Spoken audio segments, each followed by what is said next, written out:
GP clinics here in Singapore are reporting a spike in COVID-19 cases in what an expert describes as a perfect storm caused by Omicron and festive closures.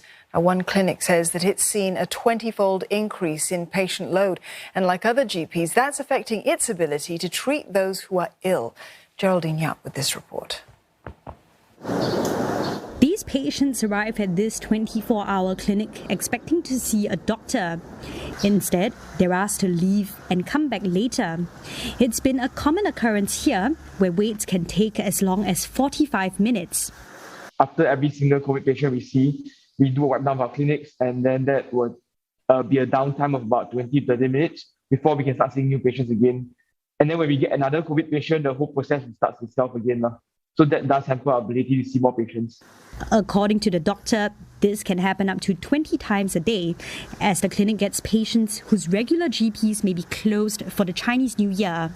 Omicron is an issue not just in the clinics, but outside too. Some clinic staff have had to isolate as a precaution after close contacts were infected. This Toa Payoh clinic has had to ask staff to work overtime while hiring more part-timers.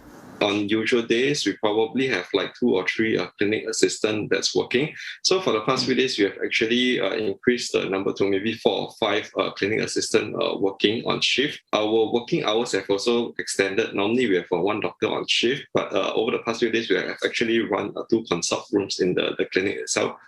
Under what's known as Protocol 2, patients who are mildly ill are channeled to GPs instead of hospitals to protect capacity.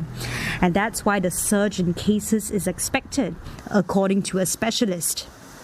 It's more of a case of bad timing, where we have the Chinese New Year period together with food poisoning, a lot of revelry, and in turn, MC seekers perhaps, and at the same time, a new spike in COVID cases. I think it's just a coming together of perfect storm.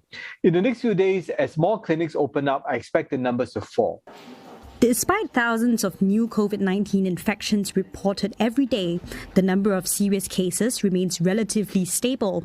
There were between 9 and 16 patients in intensive care each day over the last week.